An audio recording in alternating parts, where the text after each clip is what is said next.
बिस्मिल्लाहिर्रहमानिर्रहीम। अस्सलाम वालेकुम। आज की रेसिपी है तंदूरी चिकन कढ़ाई। तंदूरी चिकन कढ़ाई बनाने के लिए मैंने एक मिक्सिंग बाउल के अंदर आधा किलो मुर्गी का गोश्त ले लिया है। अब इसमें मैं शामिल कर रही हूँ 3 खाने के चम्मच तंदूरी मसाला। ये होममेड है, आप बाज़ार वाला भी इस्तेमाल कर सकते हैं। अगर आपको होममेड इस्तेमाल करना है तो उसके लिए मैंने रेसिपी का लिंक डाल दिया है डिस्क्रिप्शन में, आप वहाँ से देख सकते हैं। 1 खाने का चम्मच लहसुन अदरक का पेस्ट,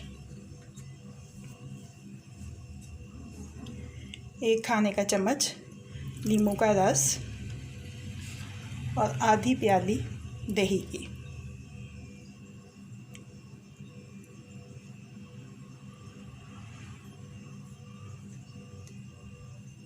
बस मैरिनेशन में यही आ जाएंगे।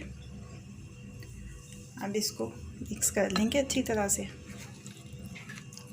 अगर आपने अभी तक मेरे चैनल को सब्सक्राइब नहीं किया है तो इस वीडियो के नीचे दाईं जानिब दिए गए सब्सक्रिप्शन के लाल बटन को क्लिक करके मेरे चैनल को सब्सक्राइब कर लीजिए और साथ दिए गए बेल आइकन के बटन को भी क्लिक कर लीजिए ताकि हर नई आने वाली रेसिपी का अलर्ट सबसे पहले आपको मिल सके। अच्छी तरह से मिक्स कर लेंगे और अब इसको मैं ढक के आधा घंटा फ्रिज में रखूँगी मैरिनेट होने के लिए कम से कम। अगर आपके पास वक्त हो तो आप इसको 1 घंटा या 2 घंटा भी रखिए तो इसका जायका जो वो मज़ीद अच्छा हो जाएगा। कढ़ाई रख ली है चूल्हे के ऊपर। चूल्हा मैंने जला लिया है। दरमियानी से तेज़ आंच के ऊपर बनाएंगे ये कढ़ाई। सबसे पहले अपनी कढ़ाई को थोड़ा सा ग्रीस कर लेना, ज़्यादा तेल नहीं डालना है, बस ग्रीस करना है इसको। चिकन मैरिनेट हो गया हुआ है।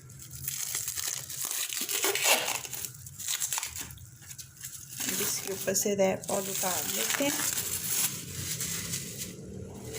और इस चिकन को कढ़ाई में डाल लेते हैं।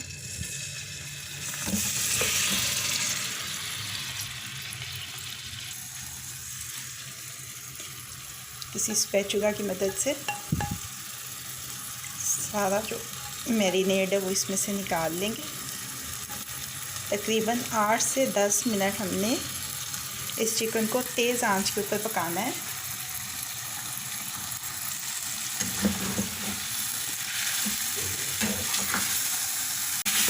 तकरीबन 10 मिनट हो गए।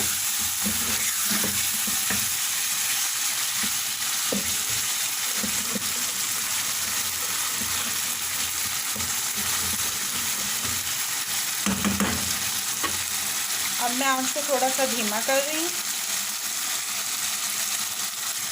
अब इसमें शामिल करेंगे 4 से 5 टमाटर। छिले हुए टमाटर डाले हैं मैंने इसमें। थोड़ा सा पानी, 2 खाने के चम्मच के बराबर। बस अब इसको ढक के इतनी देर तक पकाना है कि ये टमाटर जो हैं ये नरम पड़ जाएं।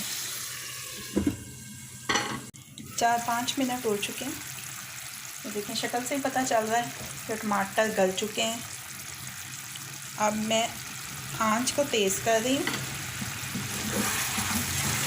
और अच्छी तरह से हिलाते हुए इसको पकाना है और साथ साथ ये टमाटर इसके अंदर मैश करने हैं।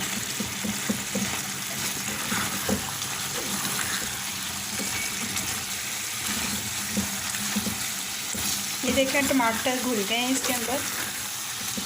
अगर कोई पीस नज़र आ रहा है तो उसको भी ऐसे मसल के इसमें घुला देंगे। बड़ी मज़ेदार मसालेदार सी कढ़ाई बनती है और तंदूरी फ्लेवर तो आपको पता है, वैसे ही तंदूरी चिकन कितना मज़े का होता है। अच्छा जी, अब इसमें शामिल करेंगे तेल। 1/4 प्याली।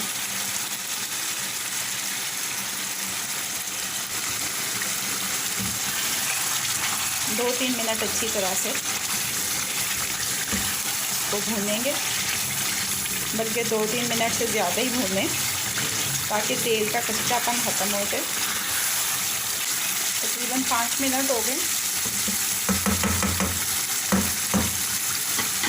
तो देखें तेल अलग से नज़र आने लग गया।